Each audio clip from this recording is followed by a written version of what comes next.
Hello and welcome to online classes of unique Vidya Bhavan. हमारा आज का सेशन स्टैंडर्ड फोर्थ के लिए है and our today's topic is please be careful. It is chapter number first. इस lesson में हम पढ़ेंगे डिफरेंट टाइप्स ऑफ एक्सीडेंट्स के बारे में। हमें पता है हमारे डेली रूटीन लाइफ में छोटे मोटे एक्सीडेंट्स होते रहते हैं। एक्सीडेंट्स का मीनिंग ये नहीं है जो एक्सीडेंट्स रोड पे होते हैं those are only call accidents.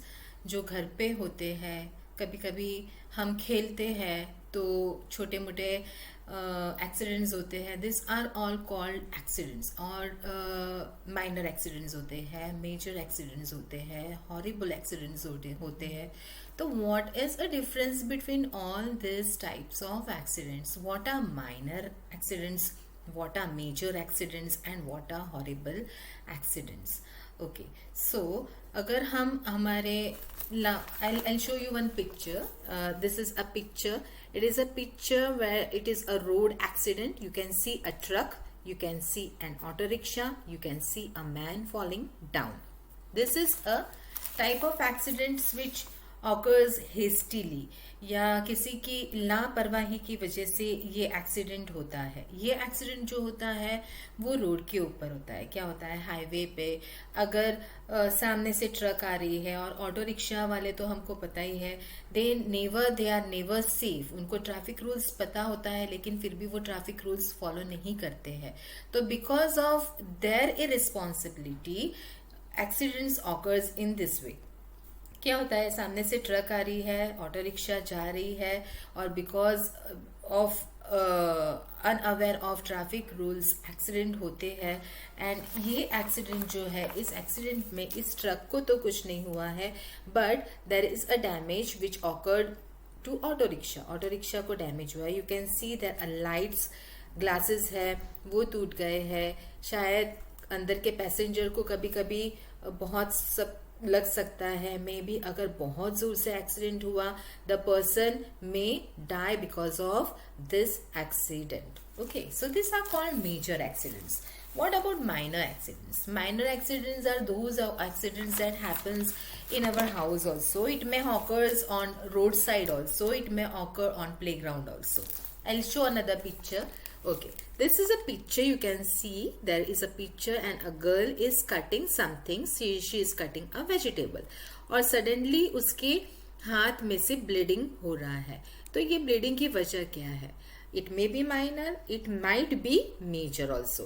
Bleeding की वजह ये है कि शायद उसका ध्यान इधर उधर होगा और वो सब्जियां काट रही है, और बिकॉज उसका ध्यान इधर उधर है तो गलती से वो नाइफ उसके उंगली को कट गई, और उसकी उंगली को लगने की वजह से उसकी उंगली में से, उसके फिंगर्स में से ब्लड निकल रहा है। Okay, first reason is that. या तो फिर वो उसको कहीं पे जाना है और वो बहुत ही हेस्ट में, बहुत ही उतावल में वो वेजिटेबल कट कर रही है, जिसकी वजह से उसको ब्लीडिंग हुआ है।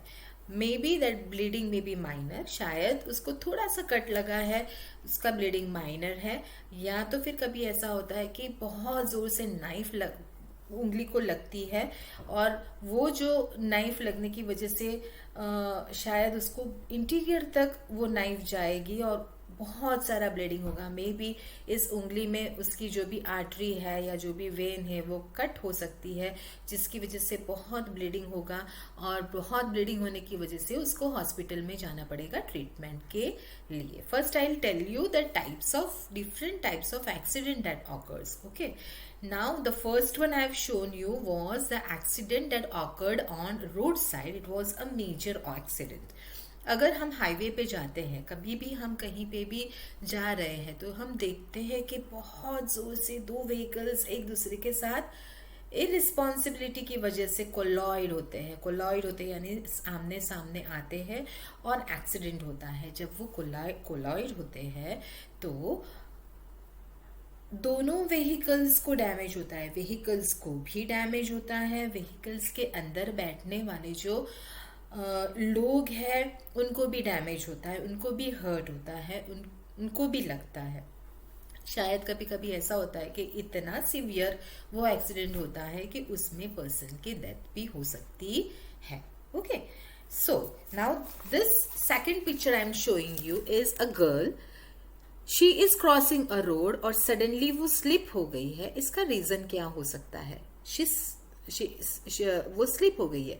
Now maybe कि उसको second side पे जाना है रोड के and there are vehicles going on the road और उसको बहुत ही haste में जाना है, तो शायद वो दौड़ के जा रही है. तो दौड़ के जा रही है तो शायद उसका पाँव स्लिप हो गया होगा और वो रोड पे गिरी. ठीक है, अभी ये माइनर भी हो सकता है और ये मेजर भी हो सकता है because it is near the road side. Minor ऐसा कि अगर व्हीकल्स नहीं होंगे रोड पे और वो सिर्फ गिरी तो शायद उसको छोटी मोटी चोट लग सकती है. लेकिन अगर वो रोड के ऊपर जोर से गिरी और आमने सामने से कोई व्हीकल आ रहा है तो उसकी जो लाइफ है, उसकी जान है, उसको भी खतरा हो सकता है.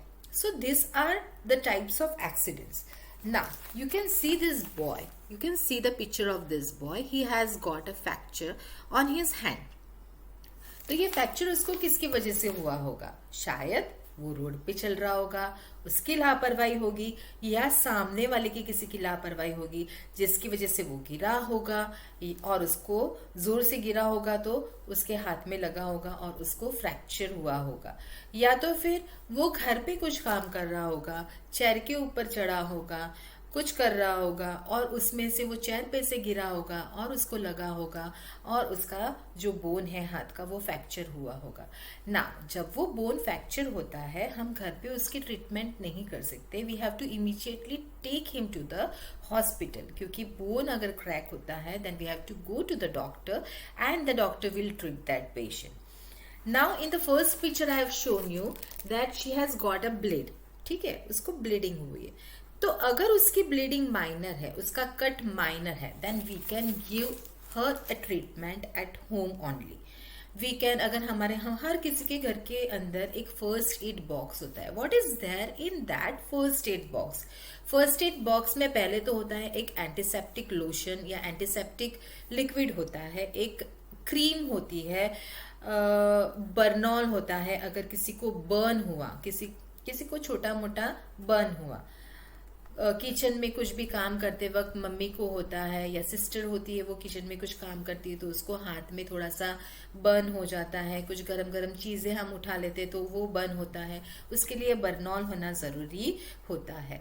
This are the equipments. We should keep a bandage on in the first aid box. We should keep a cotton in the first aid box. What happens that अगर छोटी मोटी हर्ट होता है या छोटी मोटी ब्लीडिंग होती है then there is no need to go to the doctor. We can give treatment at home only. This is called first aid. Okay, so we are giving treatment from our first aid box. So what we do then? अगर bleeding हुई है मेरी उंगली में, what will I do? If I'm not having a first aid box, okay, no problem.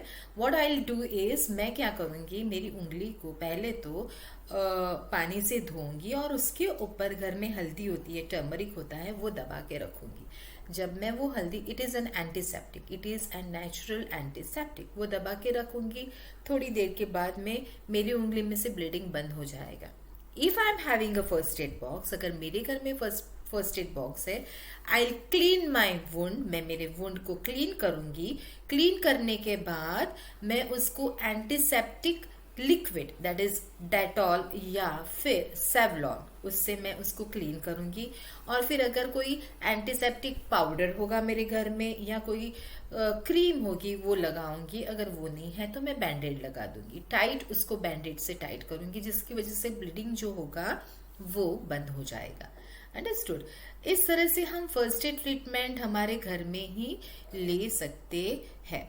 What happens if the person gets accident on the road side, तो उसको हम first aid treatment कैसे देंगे ये हम हमारे नेक्स्ट सेशन में पढ़ेंगे. Thank you.